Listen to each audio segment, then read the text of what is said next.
Historias de vida, historias de resiliencia, historias de valientes. Bienvenidos.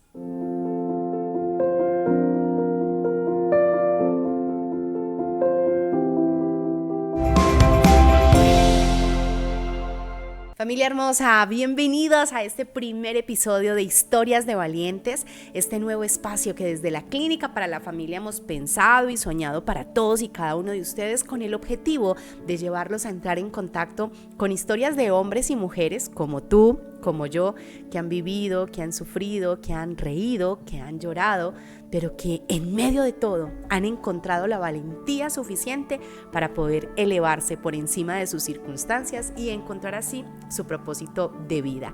Y hoy en Historias de Valientes quiero presentarles a un hombre maravilloso, a un hombre muy especial, a quien admiro profundamente, no solamente por su profesionalismo, por su carisma, sino por su historia de vida y por esa increíble capacidad de transformar las realidades más complejas y difíciles de su vida en oportunidades de crecimiento. Él es Jairito Alonso Mejía, más conocido como el Doctor Jairito, que hoy nos contará cómo pasó de la mendicidad a la dignidad. Mi Jairito Bello, ¿cómo estás? Y bienvenido a Historias de Valientes.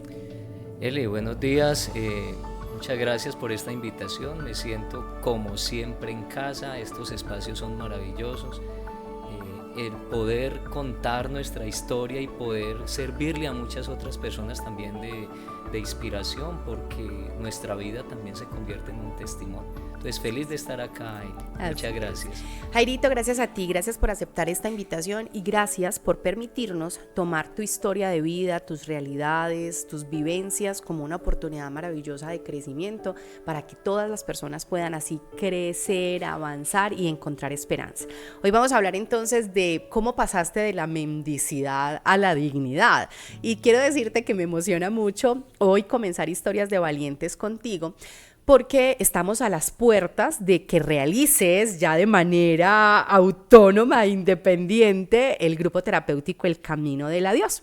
Eso fue en marzo, creo, abril, tuvimos la oportunidad de desarrollar juntos esta nueva cohorte que después de tantos años de no hacer el camino, lanzamos aquí en la Clínica para la Familia y ahora pues será tu oportunidad. Y por eso este pretexto de conocerte un poquito y de saber por qué eres un valiente y cómo fue que pasaste de la mendicidad a la dignidad. Entonces hay algo muy importante con lo que quiero que arranquemos y con lo que quiero que partamos, mi Jairito Bello, y es hablar acerca de ti, de tu historia, de forma rápida, un brochazo de los primeros años de tu vida, de dónde vienes, dónde naciste, quiénes son tus papás, cuáles fueron el contexto a través del cual tuviste que crecer y cómo finalmente la mendicidad comenzó a ser protagonista en tu vida. Bueno, vamos a iniciar. Soy tolimense de nacimiento, Casabianca, Tolima, norte, al frente del Nevado del Ruiz. Un campesino sencillo, soy el 11º hijo, una familia extensa, con muchas carencias, Eli, desde el inicio, como muchos de los campesinos, y aún hoy día los tenemos. No nos faltó el alimento y lo básico, pero sí muchas de esas situaciones que nos permiten, o esas condiciones para desarrollarnos de forma integral, sí faltaron. Y ahí comienza una historia de resiliencia. Yo rompí un patrón conductual a muy temprana edad, a los 6, 7 años, en esa época, y recordemos, uno entraba a la escuela a los 7, 8 años en el campo y era un tema muy diferente a lo que vivimos hoy, que desde prácticamente desde el vientre materno, sí, ya tienen matrícula del preescolar. Exacto, no, lo mío fue distinto. Tuve la fortuna de una docente que llegó a la vereda del Cardal, precisamente en el Tolima.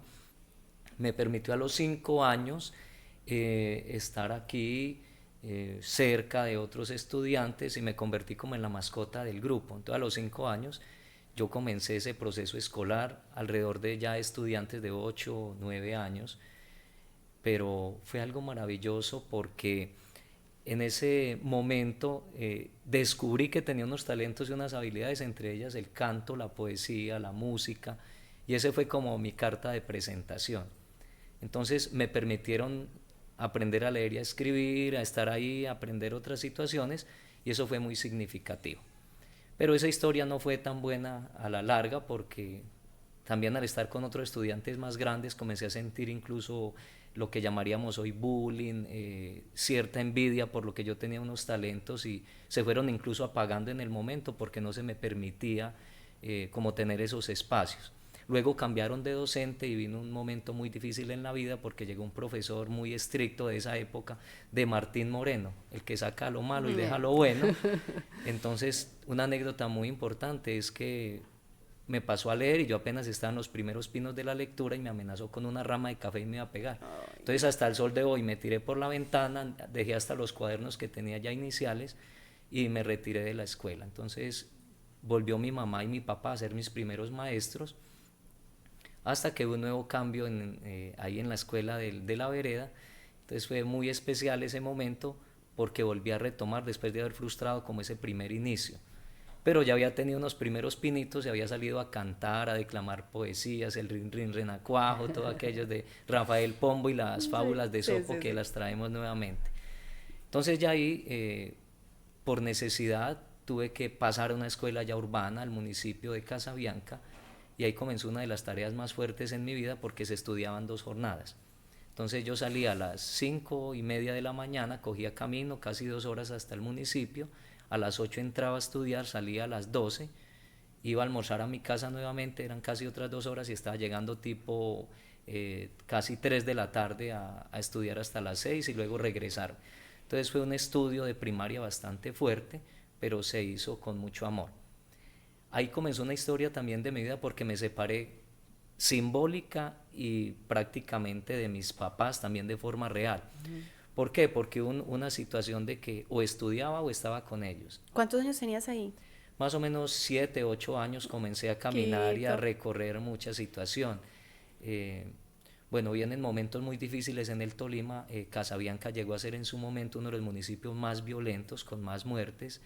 Me tocó presenciar varios asesinatos, estar como al frente de todos estos temas muy fuertes de violencia. Entonces comencé a desarrollar también como unos miedos desde la infancia. Claro. Por estas imágenes, por estos temas, incluso caminaba de noche y había un tema en ese tiempo que se llamaba paviar al enemigo. Era que con escopetas esperaban al enemigo y le disparaban desde un barranco. Wow. Entonces uno sentía mucho miedo de caminar de noche porque se Claro. encontraba con un muerto, presenciaba una escena de Wow. estas. Y ahí viene entonces ese tema de esos miedos y de esa Y situación es que eres se un da. niño, o sea, estabas demasiado pequeño y esa ausencia de los papás pienso que empieza a marcar también una pauta importante.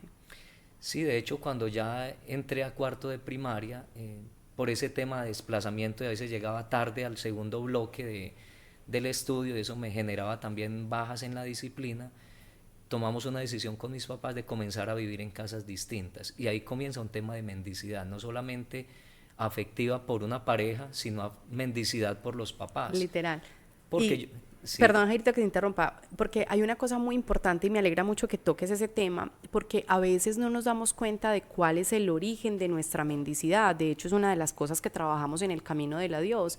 Tienes que entrar en contacto con cuál es la razón por la cual se dispara en ti, cuál es la razón por la cual se abre en ti esta incapacidad de procesar tu duelo. Y uno de los puntos importantes precisamente tiene que ver con eso, con esta dificultad que tenemos para entablar vínculos cercanos, vínculos seguros, vínculos estables por los vacíos que traemos de nuestra historia. Entonces, esa mendicidad emocional que después ya vamos a llegar allá y el tiempo empieza a ser enemigo aquí, pero ya vamos a llegar allá, esa mendicidad emocional que después se ve en tus relaciones de pareja, tiene su origen en esa mendicidad de afecto hacia los papás, en esa mendicidad incluso de uno sentirse arrimado en una casa, en un lugar donde no es su espacio nuclear y cómo eso se manifiesta después. Profundicemos en eso, Jairito. claro, y que de hecho no fue una ni dos casas. Más de 16 familias tuve yo en mi vida y me acogieron, incluso hasta que llegué a Antioquia, también viví en casas diferentes. Entonces es un episodio donde tú añoras tener a tus papás y pues tuve la bendición porque ya mi padre murió va para 6 años, de que son excelentes papás, hacen lo que puede con el medio en que estábamos. Exacto. Y las carencias hicieron limitantes lo mejor que pudieron. que se tenían en el momento, pero mi mendicidad era ¿por qué no estoy con ellos? O sea, el precio que tengo que pagar por poder educarme, por salir adelante, por romper unos patrones Exacto. conductuales, Eli, que me parece muy importante. Aquí quiero dar este pino. A veces ese sueño, ese ideal que tenemos tiene un costo y a veces muy alto. Así es. Y es negarme a estar con mi familia, con mi papá, con mis hermanos, que todos estaban como el rebaño pues en ese momento ahí en la casa, en el campo, con el café, con el ganado, con la caña, y yo rompo el patrón y me voy como ese hijo pródigo o Sí, sí, sí. prodigio, como Sí, yo más digo, bien. que sale a caminar en Correcto. busca de un sueño. Incluso ese sueño es materializado porque yo, literal, siendo un niño, cogiendo café con mi papá, yo veía pasar los aviones, que a propósito aquí A pasa uno. propósito, ahí pasó uno, sí. Entonces, yo veía ese avión y decía, yo quiero montar en avión, yo quiero romper este patrón, yo quiero conocer qué más hay allá de la vereda del Cardal de Casabianca, porque iba al pueblo, hice mucho al pueblo vecino, un mercado, porque me iba en un colectivo. No, yo quería conocer mundo, quería ver qué hay más allá de esta realidad.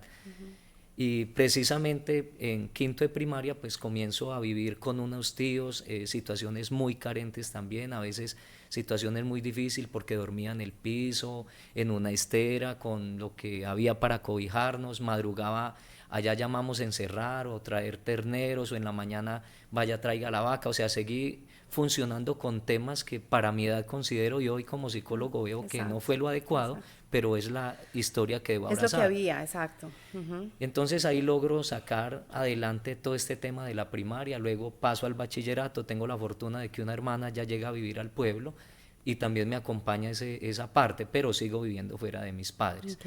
Y así, para no ahondar mucho en este tema y poder llegar también a momentos muy significativos, termino el bachillerato ahí en el municipio, un niño a veces carente. Yo veía a los compañeritos que le llevaban unos Sí, sí, portacomidas, sí, sí. así de esos Sí, sí, sí, compartimentos. sí, sí. Y pues yo me acuerdo que mi mamá lo que podía hacer, o mis tías o mi familia, era empacarme y literar en una bolsa de arroz Roa del Tolima, me acuerdo tanto, o Diana del Tolima, era el arroz, el huevito y unas tajadas. Todo en una En bolsita. una bolsa eso llegaba, pues imagínense eso frío 4 o 5 horas, y los demás comiendo caliente, los papás les traían el alimento.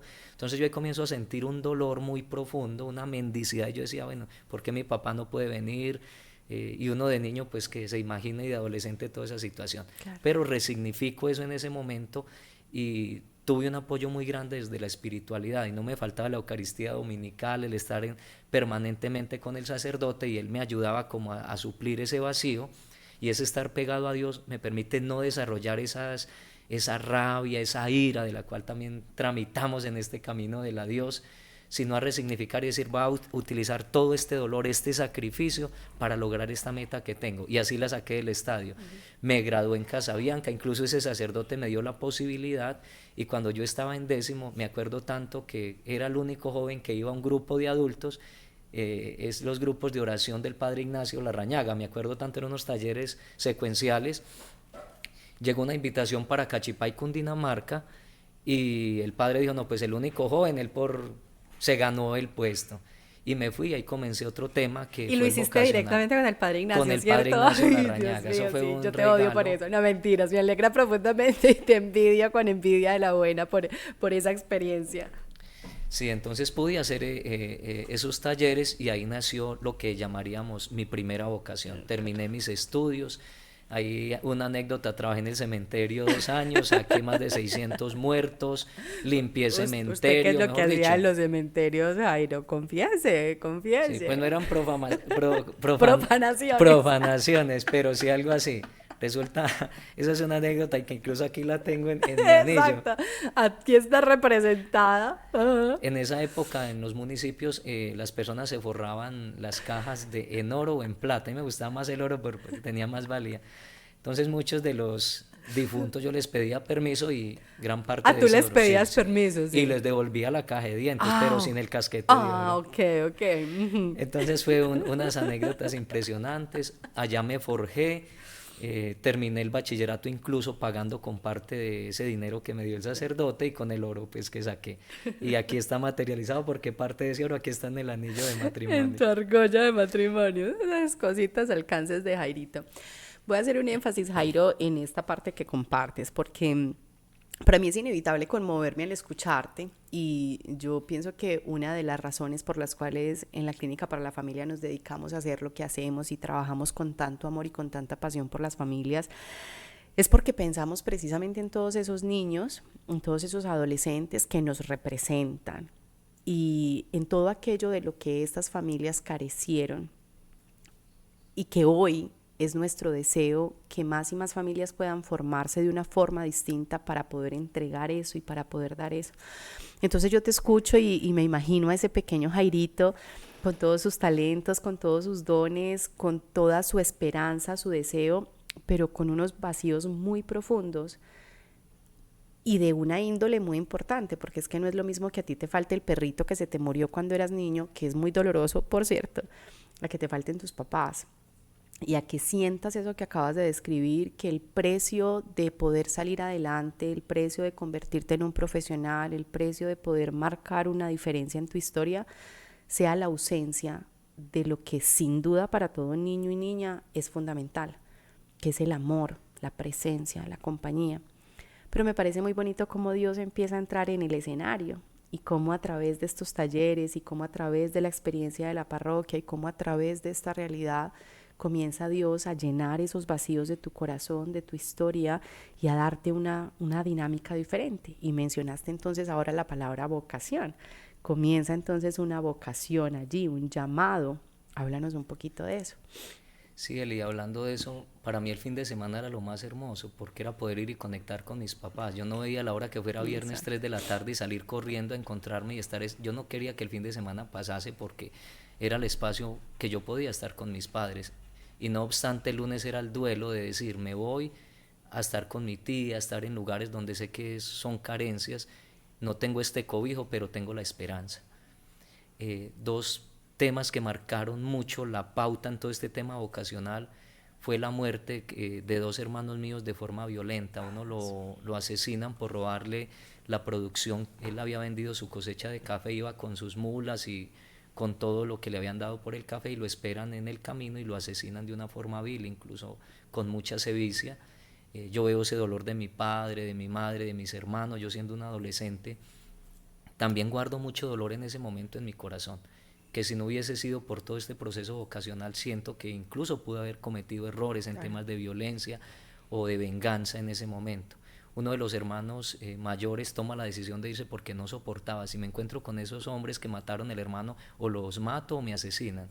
Se va a Bogotá y a los 8 meses hay un accidente dentro del barrio donde está, incluso en su cumpleaños. Él sale con unos supuestos amigos y los amigos habían tenido una riña callejera días anteriores. Sale alguien con un revólver, dispara y uno de ellos pone a mi hermano de frente y muere también. Comienzo a ver un dolor también en mi mamá muy grande y en mi Claro. padre, y de esos hombres y mujeres, matrones y patrones que todo lo guardan, Sí, sí, sí. y que también eso nos hace mucho daño porque no nos enseñan a exteriorizar Sí, esas la procesión va emociones. por dentro, ¿cierto? Y los vemos ahí tragando, aguantando, pero ¿cuál es el nivel de dolor que hay ahí adentro? Eso hace que yo comience con el sacerdote, exponga todo ese dolor, todas esas imágenes incluso me volví hasta tanatólogo, creo yo, porque a pesar de mis miedos y de todas esas emociones que no son tan agradables, pero que son y hay que aprender a vivirlas y pasarlas por la piel, pero no dejarlas desbordar ni tampoco reprimirlas. Pude sacar ese dolor con el sacerdote, incluso embalsamé a mi propio hermano, o sea, ayudé a aplicarle el formol con el sacerdote. Sabemos que en estos municipios y en esa época no había ni funerarias, incluso mi papá era uno de los fabricadores de cajón.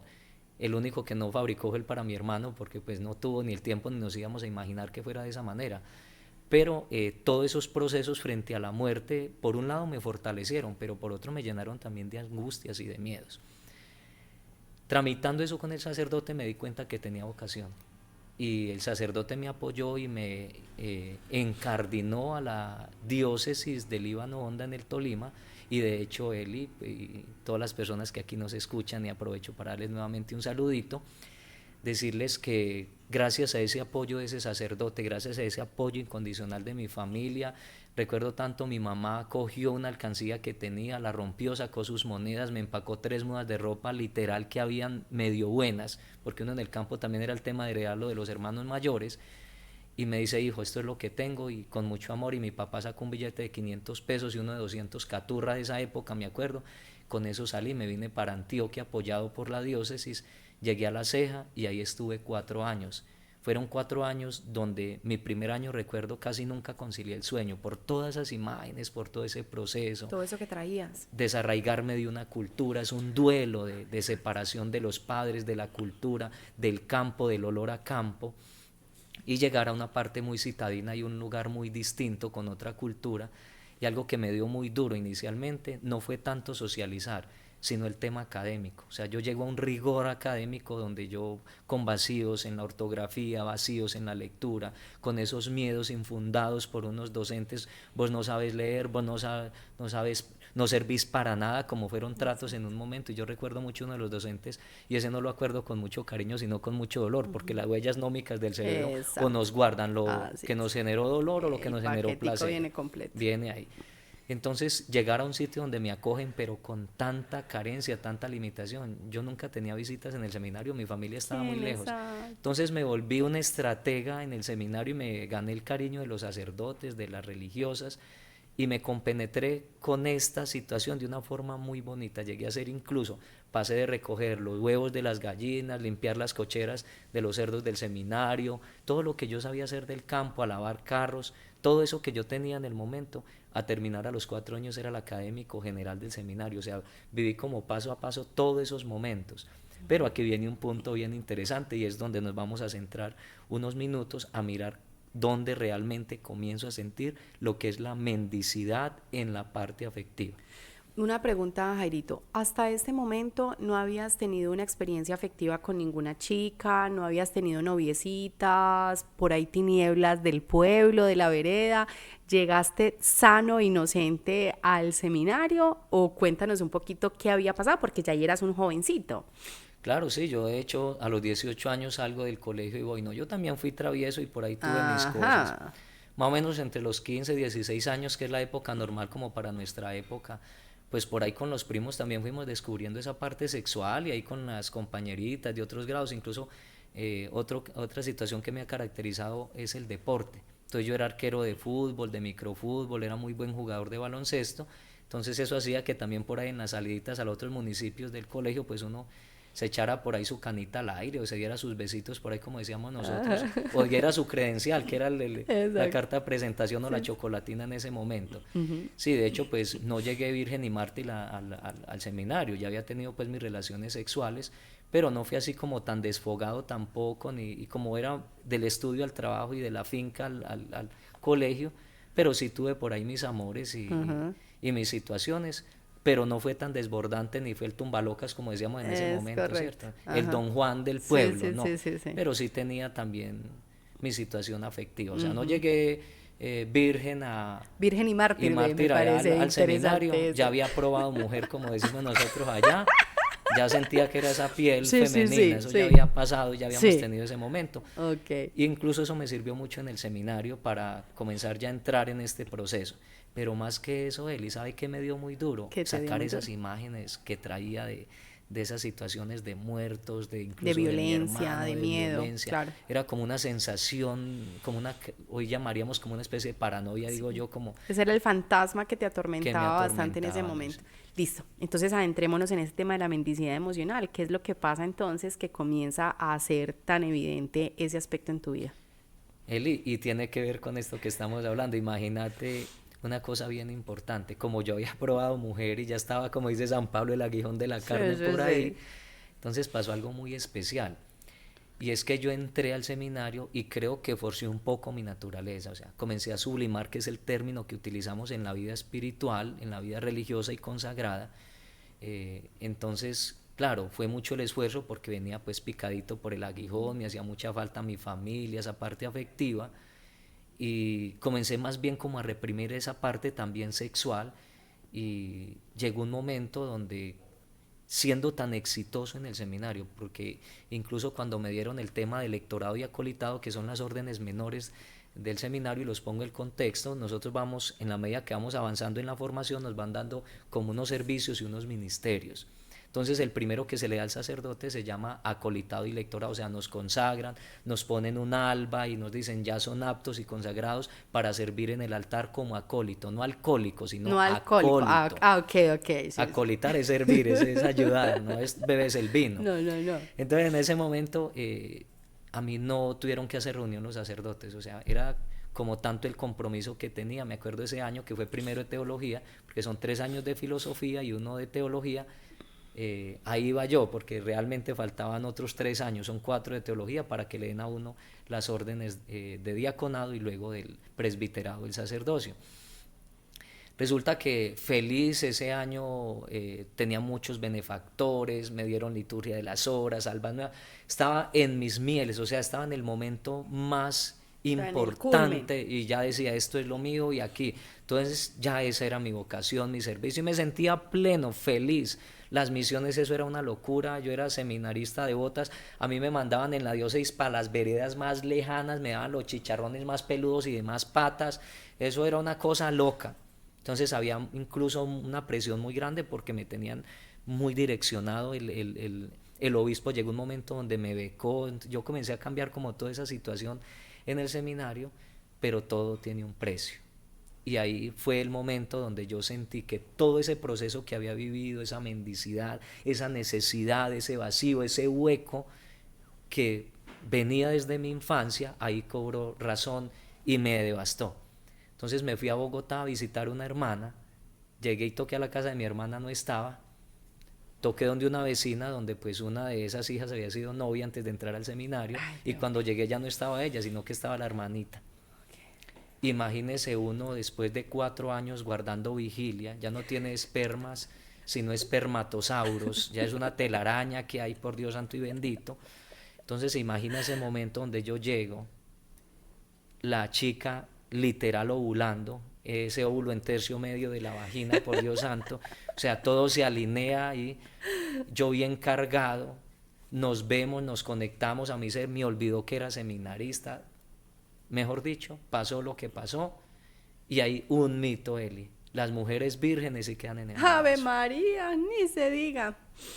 Y precisamente esa noche tuve intimidad con la mamá de mi hija mayor, que en este momento tiene 25 años, y aprovecho para darle un saludito y la amo enormemente, porque recordemos que los hijos, aunque sean decisiones a veces que no fueron pensadas ni tomadas, nuestros hijos son una bendición y un amor de Dios, y nada tienen que ver con los errores de los padres. Así es. Entonces, en este momento queda en embarazo la mamá de mi hija y se imaginan que viene a partir de este momento.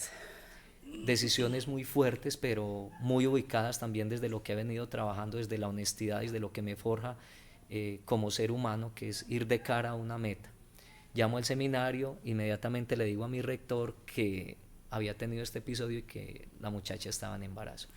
Comienza el primer duelo fuerte en mi vida, y aquí quiero expresarlo literal. Lloré 4 años, todas las noches, mi vocación al sacerdocio. Y yo decía, Dios, o sea, 4 años donde fui fiel, donde me entregué, se me fue una cana al aire, aunque en ese tiempo no era cana porque tenía 22 años, es un pelo negro que se fue ahí, me imagino yo, mono.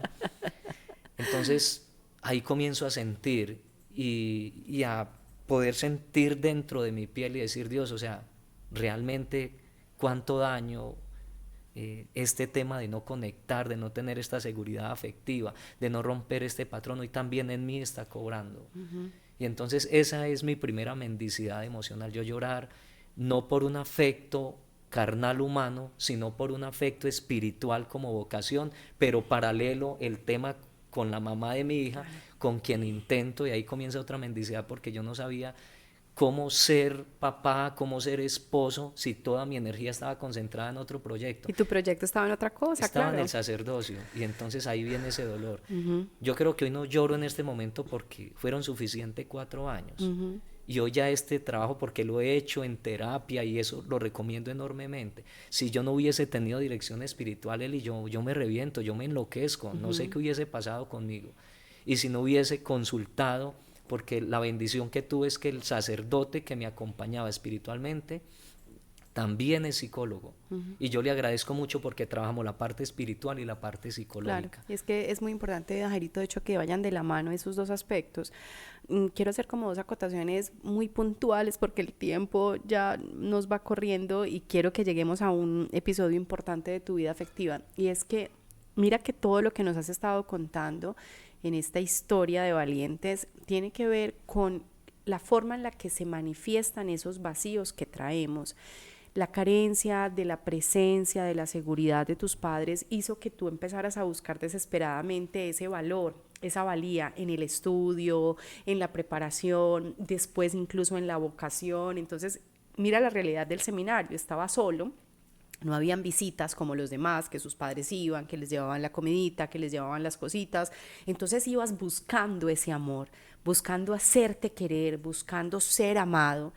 Y aparece este episodio con la mamá de tu hija y una vez más, esas carencias, esos vacíos se manifiestan, en este caso en la búsqueda de un placer, en la búsqueda de ese sentir apagando el pensar y asumir ahora entonces las consecuencias de lo que se vino por causa de eso. No obstante, viviste un duelo importante y esto es muy bonito porque de hecho en el Camino del Adiós lo trabajamos, no solamente es la prioridad porque el Camino del Adiós es un grupo terapéutico para trabajar el duelo afectivo, pero hay muchos otros duelos, el duelo de una vocación, el duelo de un trabajo, el duelo por muerte. Y cuando yo me doy la oportunidad de elaborar ese duelo, algo diferente ocurre, algo diferente sucede. Demos un salto cuántico, Jairito, en el tiempo. Logras entonces elaborarlo, procesarlo, logras darte cuenta de que ahí no era, pero tengo entendido que aparece entonces en tu vida otra relación, una relación malsana, una relación disfuncional, una relación donde estabas en una posición de mendicidad emocional, donde no estabas en esa posición del amor que merecías como hijo de Dios, como hijo amado de Dios. Hablemos un poquito de eso y de la forma en la que pudiste poner ese alto en el camino y llegar hoy a tener la experiencia maravillosa de construir de la mano de tu esposita, a quien le mandamos un saludo muy grande y fuerte, esta relación sana y funcional que hoy construyes. ¿Qué pasó ahí?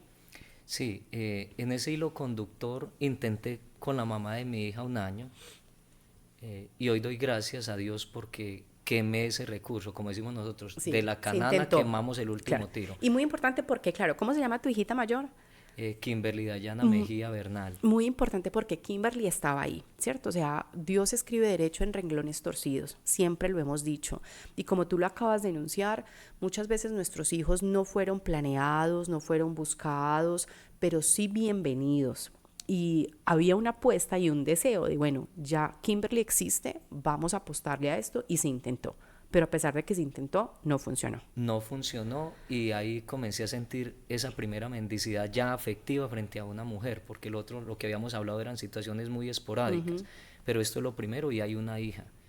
Y es muy importante porque a partir de ese momento y las situaciones, 5 o 6 años estuve presente como padre, presente y responsable, lo que decíamos PP, presente y proveedor. Pero se dan situaciones también difíciles porque como que a uno lo persigue ese tema, esa sombra, esa nube de la cual uno bebe.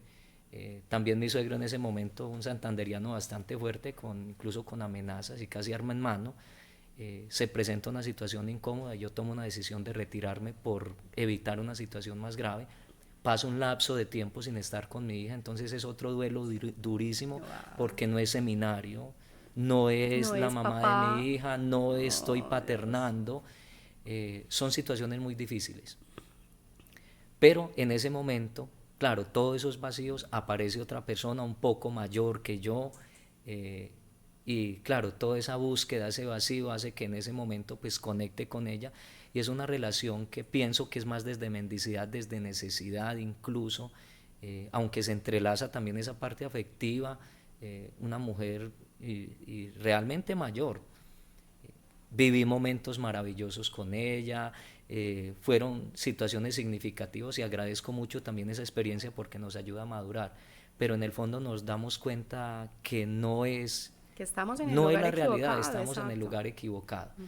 y a Dios gracias y a esa decisión que me ha caracterizado, porque algo que me ha quedado de mi padre, que decía que hace 6 años murió, quien amé profundamente y sigo amando porque ellos no mueren, somos el olvido que seremos según Faciolinsky, mientras lo recordemos seguirán más vivos que nunca y reconectamos de otra forma con ellos, resignificamos esa muerte en una resurrección. Entonces ahí con esta persona vivo mundo, paseo, placeres, podríamos llamar una forma de amor distinta y mucha gratitud con esa persona y a quien también y con quien elaboré también ese duelo. Y en medio de estar saliendo de esta relación aparece precisamente la mujer que considero hoy que ha sido primero el regalo de Dios y segundo la decisión humana que mejor he podido tomar en mi vida. Témelo ahí antes de hablar del regalo de Dios, porque también me hace mucha figura, Jairito, que esta persona, o sea, para hablarlo así en paisa y en términos coloquiales, una sugar mommy, ¿no? O sea, esta persona no solamente estaba ofreciendo, tenía cierta oferta a nivel afectivo, sino que también te estaba dando una posibilidad de vivir un estilo de vida del que tú habías carecido. Entonces mira cómo la mendicidad una vez más se aparece, la necesidad, la carencia y la ausencia manifestado en esto que el otro me ofrece. Y a pesar de que yo sé que no es mi lugar, pues bueno, con ella puedo viajar, puedo ir a fincas, puedo ir a no sé dónde, puedo conocer el mundo, puedo hacer y me quedo. Es muy importante que todos nos preguntemos cuántas veces hemos negociado lo no negociable por llenar una carencia, porque no nos estamos relacionando desde la plenitud, sino desde la carencia, y a partir de ahí poder generar una realidad distinta.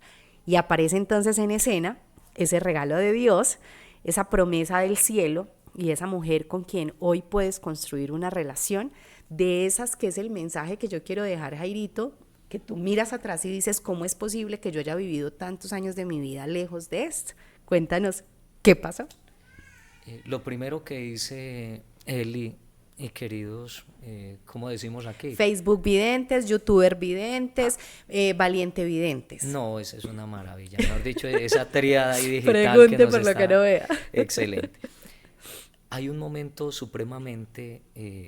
después de haber hecho esos procesos de duelo incluso simultáneos, porque tenía un duelo tripartita, hija, mujer, seminario, 4 años llorando y resignificando de la mano de Dios, del terapeuta, logro resignificar y llega un momento de la vida, después de que aparece esta otra persona, pienso que es por aquí y ahí ocurre algo, me alejo un poco de Dios en cierta medida, Wow. no del todo, pero sí porque me dediqué un poquito también a los placeres del mundo.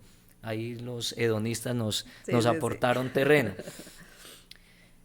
Pero en el fondo yo le pido al Señor que me muestre y hago un acto que considero que es muy importante en mi vida. Y le digo, Señor, yo me he equivocado muchas veces. He tomado decisiones desde lo que me gusta, desde lo que quiero, y no quizás desde el proyecto que tú tienes para mí en la vida.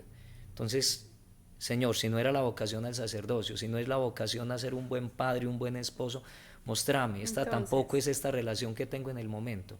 Entonces me discipliné, me concentré en los estudios, aproveché para estudiar la licenciatura en filosofía y ciencias religiosas, hacer la psicología, estudiar en la bolivariana y comencé a hacer todo ese trabajo y me concentré y volví a servir en las parroquias como músico litúrgico y tomé una decisión en un momento y un reto que se me dio, porque con la persona que estaba en ese momento, que fueron casi 8 años, de esa relación hubo un reto y el reto es que ella me dijo de una forma muy espontánea pero que fue fuerte, yo creo que tú estás acostumbrado a vivir de esta forma y como que en cierta medida no puedes vivir sin mí. Entonces ahí me movilizó y dice, ¿de dónde está ese amor propio? ¿Dónde está ese Jairo? O sea, ese fue como el clic, ese fue el detonante. Que tú dijiste, aquí hay algo que no está bien. Correcto. Y ahí tomé la decisión. Y como consecuencia de ese acto, de esa decisión de romper patrones, estando en la iglesia, conocí una persona que es mi suegra y me pareció una persona en su momento supremamente interesante, lectora, servidora. Y bueno, me invitó a su casa y adivine quién salió de la casa quién abrió la puerta. Ajá. Mi querida esposa Viviana. Ahí hubo ese cupido, ese amor que nos dice Sí, sí, sí. Sternberg y Goodman, que nos hablan de esos ingredientes. Salió el primero, eso fue pasión, eso fue amor a primera vista. Murciélagos, De mariposas, gallinas, todo. o no sé eso qué pasó ahí, pero ahí sí sentí un flechazo distinto y conecté, y literal ahí sentí por primera vez que era el amor, y ya no un amor de interés, ya un amor de mendicidad, sino un amor real, pasional, romántico y proyectándose a un amor distinto y maduro.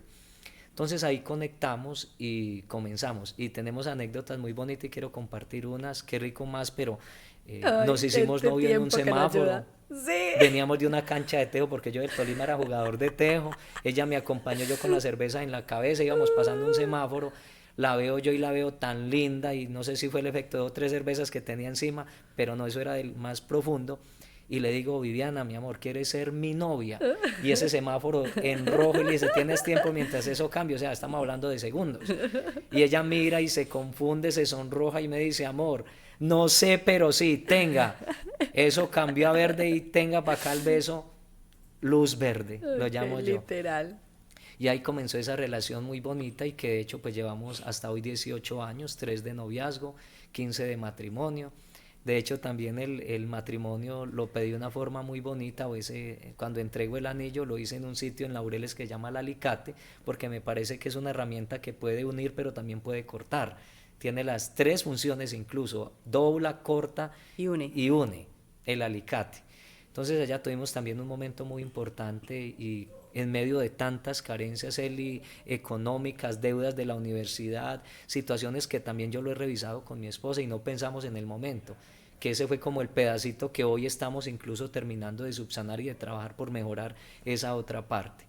Entonces Eli es un regalo de Dios, me la encontré en la iglesia, en la casa de ella, no como situaciones anteriores, de pronto por ahí en un viaje o en una discoteca. Ese también para mí fue una señal. Claro. Y de las cosas lindas que hicimos es que preparamos esa unión, tuvimos también un sacerdote y un psicólogo, y estuvimos un año antes de casarnos haciendo esos procesos donde yo terminé como hacer toda esa limpieza, esa higienización de la mente, del alma, del espíritu, del cuerpo, y ella también. Incluso quien dio el aval para el matrimonio fueron esos dos, o sea, Qué el psicólogo bonito. nos dijo, les doy de alta y están listos para unirse. Wow. Y el sacerdote, espiritualmente, estas almas, estos espíritus están listos Wow. para compenetrar. Y eso posiblemente hasta hoy es lo que permite que estemos ahí. Qué bonito. Tenemos un fruto muy bonito de ese amor, A es quien le Isabel. mandamos también un saludo muy especial, que seguramente ahí está viéndonos en primera fila. Isabel, hay una anécdota con ella, es una bebé, o fue una bebé prematura. Fui papá canguro, Viviana una mamá cangura, aguerrida, entregada, muchos episodios ahí difíciles. Mi esposa estuvo hospitalizada en la UCI en el momento que nace, porque tiene una enfermedad que es catalogada como síndrome de Hell, que tiene una combinación entre lo que llamaríamos preeclampsia, eclampsia y síndrome de Hell, con una posible falla hepática. Nuestra hija es un milagro, mi esposa es un milagro de vida, porque estuvo en un momento más allá, incluso tuvo entre 6 y 7 episodios de muerte literal. Nuestra hija tuvo varias apneas, se quedó varias veces y nació para vivir. Entonces esta es una historia de vida que no ha sido fácil, Qué y lo que bonito. hoy se vive es porque se ha forjado, y va traspasado también por eso. Así Entonces por es. eso yo quise, y lo sugerimos cuando nos encontramos, y quisimos venir a este programa porque lo hicimos con mucho amor y lo seguimos haciendo con mucho amor, es pasar de la mendicidad a la dignidad, pasar como del dolor al amor, pero que traspasa y que se siente, y que lo pasamos por la piel, Así por es. las vísceras, el riñón, el corazón y por todos los lugares. Y Total. aquí estamos trabajando por ese Qué bonito, objetivo. Jairito. Yo creo que era necesario atravesar el camino del adiós para poder llegar hoy a esto que estás viviendo, una familia con los problemas que todos podemos tener, con los retos que todos podemos tener, pero que pueden todos los días renovar su pacto, su compromiso y esa decisión de amar. Yo creo que ese tipo de amor es el amor que todos nosotros merecemos. Y por esto la invitación a todas aquellas personas que hoy tal vez se encuentran, al igual que lo estuviste tú, mi Jairo, viviendo desde la mendicidad emocional, a transformar esa historia de mendicidad en una historia de esperanza y de dignidad. Cortito, Jairito, en un minutito.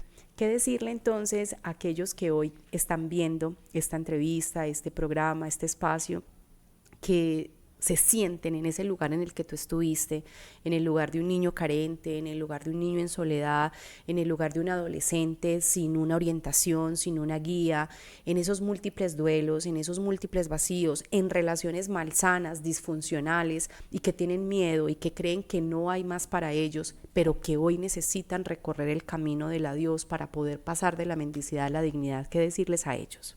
Primero es que abracen su historia. Y esa historia que abrazan, lo más importante es, primero, reconocer, permitirse sentir ese dolor, mirar su miseria, pero no quedarse con ella. Hay que soltarlo y eso se suelta a través de procesos terapéuticos como el camino del adiós que estamos ofertando, que tiene dos enfoques, uno clínico, terapéutico, profundo, pero también con mucho respeto desde las creencias de cada participante, más que incluso llamarlo un proceso espiritual, es un proceso trascendental, porque ahí abrazamos desde su creencia particular a cada uno de los participantes. Lo otro, cada uno tiene su propia historia y en esa historia es como un pentagrama musical donde vamos colocando notas día a día y hay bemoles, sostenidos, redondas, negras, corcheas, hay unas notas muy sonoras, otras muy negras, hay de todo. Entonces, cuando tenemos la posibilidad de hacer este trabajo, y que yo recomiendo porque pienso que ha sido, hoy me considero una persona exitosa en muchas áreas de mi vida, porque me he dado el permiso primero de sentir, no me niego al dolor, pero no me quedo con el dolor, aunque me haga mella, me haga hueco, me tumbe, como decimos nosotros en el camino del adiós, me arrase ahorita como todo esto que tenemos de estos huracanes, nos tumbe la casa, la cabaña y la destruya.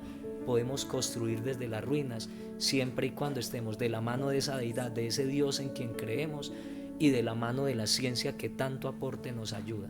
Eso es lo que les quiero decir y los quiero invitar para que caminemos. Yo también hago con cada participante y lo vivimos, renovamos el camino del adiós y volvemos, incluso cositas que hay por allá rezagadas en ese siguen resolviendo, se siguen trabajando y nos vamos preparando para continuar adelante. Jairito, gracias de todo corazón por desnudar tu alma, por abrirnos tu historia de esta manera y llenarnos de esperanza, porque creo que escucharte es eso, es llenarnos de esperanza y ver cómo Dios es capaz de tomar las carencias más profundas, los vacíos más notorios en maravillosas oportunidades de crecimiento. Hoy eres el ser humano que eres, el profesional que eres y puedes tocar tantas vidas y tantos corazones gracias a esa historia, una historia de valientes. Gracias por compartirla y gracias a todos ustedes por estar aquí, por habernos acompañado durante estos minutos y por seguir firmes en todo lo que desde la Clínica para la Familia hacemos. Recuerden entonces, estamos en inscripciones para participar en el Camino del Adiós. No dudes en separar tu espacio si hoy sientes que necesitas soltar y empezar a trabajar en tu corazón para poder dejar de mendigar y vivir un amor en dignidad. Comunícate con nuestra línea de eventos más 57 350 461 3906 o visita nuestra página web www.clinicaparalafamilia.com. Nos vemos en una próxima historia de valientes.